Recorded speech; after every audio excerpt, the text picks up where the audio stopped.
charms and philters. We have now to approach the most criminal abuse to which magical sciences can be put, namely, venomous magic, or rather sorcery. Let it be understood here that we write not to instruct but to warn.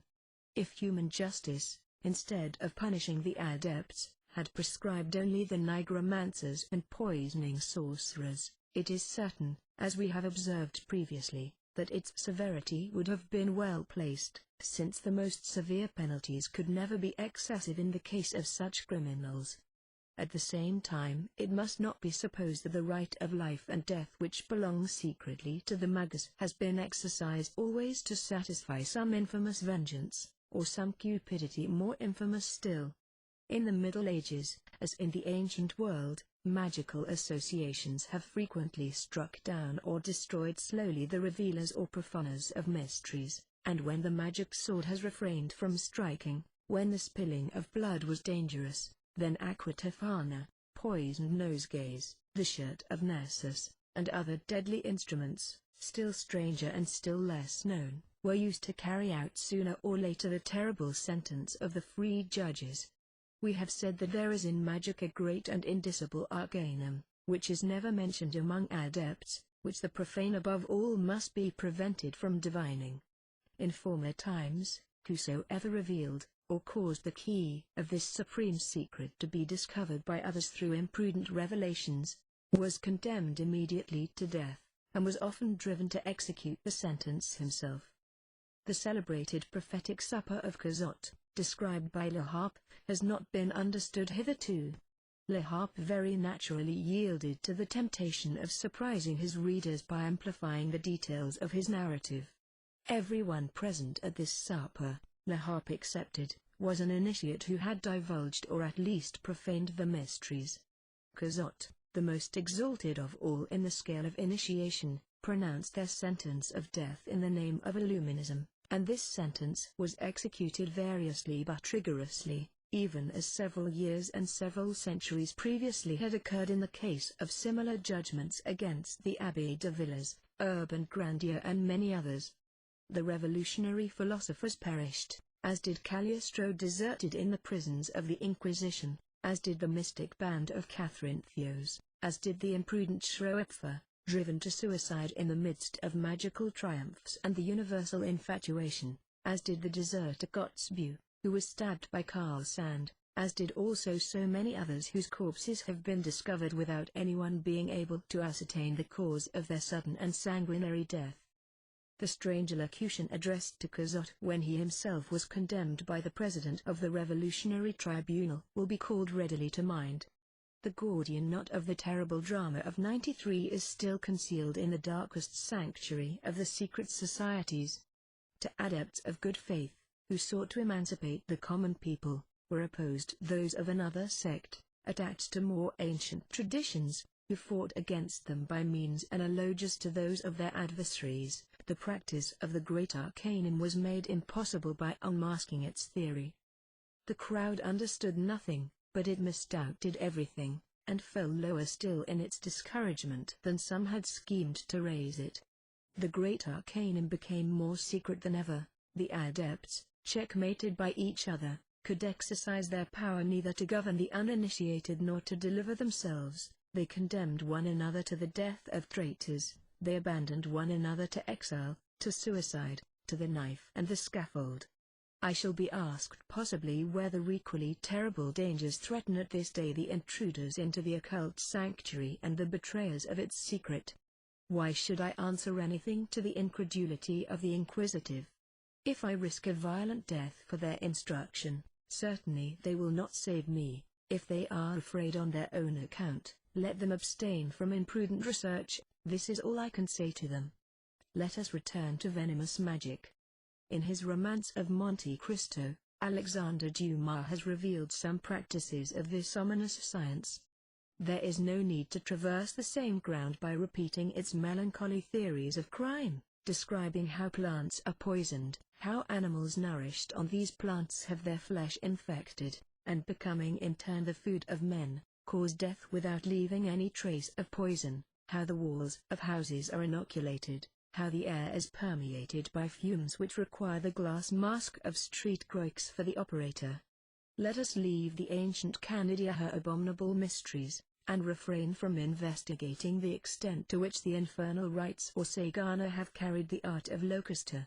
It is enough to state that this most infamous class of malefactors distilled together the virus of contagious diseases, the venom of reptiles and the sap of poisonous plants, that they extracted from the fungus its deadly and narcotic properties, its asphyxiating principles from Datura artsmonium, from the peach and bitter almond that poison one drop of which, placed on the tongue or in the ear, destroys, like a flash of lightning, the strongest and best constituted living being.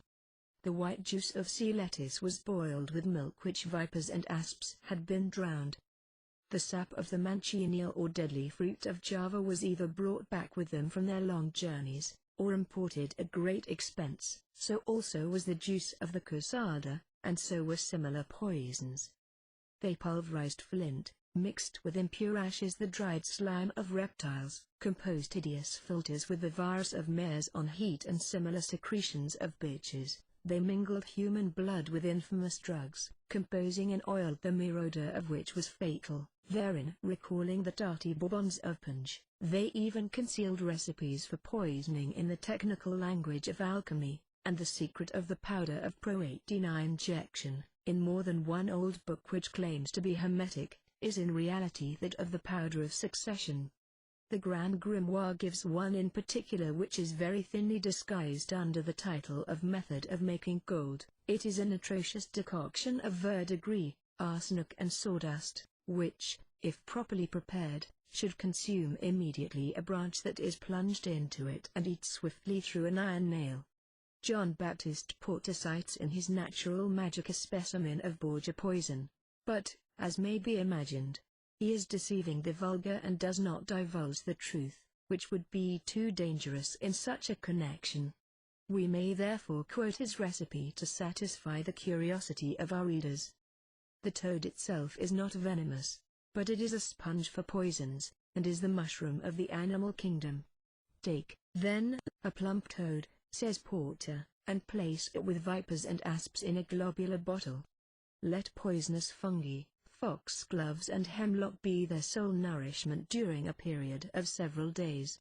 Then enrage them by beating, burning and tormenting in every conceivable manner, till they die of rage and hunger. Sprinkle their bodies with powdered spurge and ground glass, place them in a well-sealed retort, and extract all their moisture by fire. Let the glass cool, separate the ash of the dead bodies from the incombustible dust which will remain at the bottom of the retort. You will then have two poisons, one liquid, the other a powder. The first will be fully as efficacious as the terrible aqua tofana, the second, in a few days' time, will cause any person who may have a pinch of it mixed with his drink to grow wilted and old, and subsequently to die amidst horrible sufferings, or in a state of complete collapse. It must be admitted that this recipe has a magical physiognomy of the blackest and the most revolting kind, and sickens one by its recollections of the abominable confections of Canidia and Medea. The sorcerers of the Middle Ages pretended to receive such powders at the Sabbath and sold them at a high price to the malicious and ignorant. The tradition of similar mysteries spread terror in country places and came to act as a spell. The imagination once impressed, the nervous system once assailed, the victim rapidly wasted away, the very dread of his relatives and friends sealing his doom. The sorcerer and sorceress were almost invariably a species of human toad, swollen with long-enduring rancors. They were poor, repulsed by all and consequently full of hatred. The fear which they inspired was their consolation and their revenge, poisoned themselves by a society of which they had experienced nothing but the rebuffs and the vices. They poisoned in their turn all those who were weak enough to fear them, and avenged upon beauty and youth their accursed old age and their atrocious ugliness. The perpetration of these evil works and the fulfillment of these loathsome mysteries constituted and confirmed what was then called a pact with the devil. It is certain that the operator must have been given over body and soul to evil and justly deserved the universal and irrevocable reprobation expressed by the allegory of hell. that human souls could descend to such an abyss of crime and madness must assuredly astonish and afflict us. But is not such gulf needed as a basis for the exaltation of the most sublime virtues? Does not the depth of infiniteness demonstrate by antithesis the infinite height and grandeur of heaven?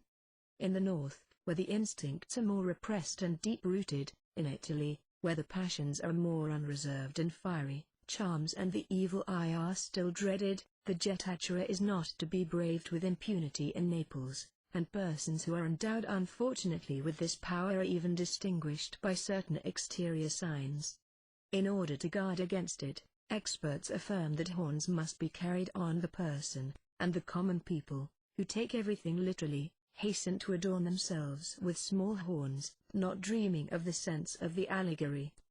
These attributes of Jupiter Ammon, Bacchus and the Moses are a symbol of moral power or enthusiasm, so that the magicians mean to say that, in order to withstand the jettatura, the fatal current of instincts must be governed by great intrepidity, great enthusiasm, or a great thought.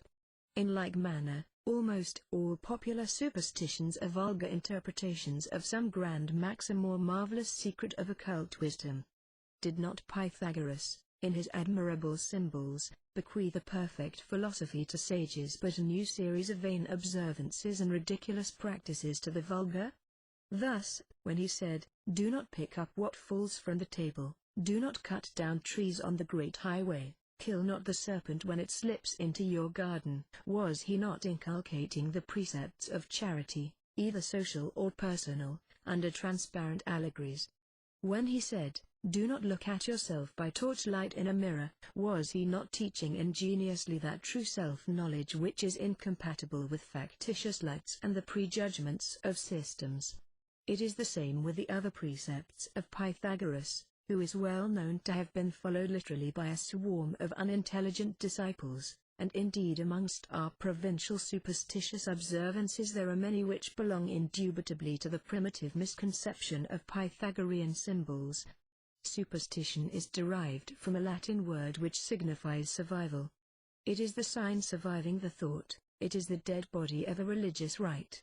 Superstition is to initiation what the notion of the devil is to that of God. This is the sense in which the worship of images is forbidden, and in this sense also a doctrine most holy in its original conception may become superstitious and impious when it has lost its spirit and its inspiration.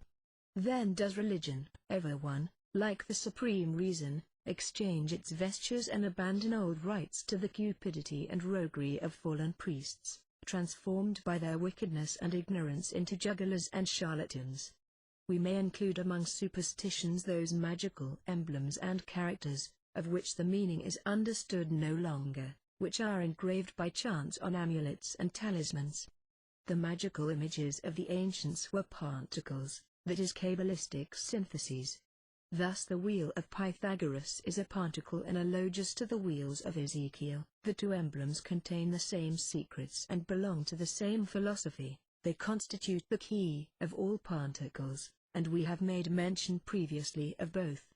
The four living creatures, or rather the four-headed sphinx, of the same prophet are identical with the admirable Indian symbol of Adonari, given on the next page, as having reference to the great arcanum.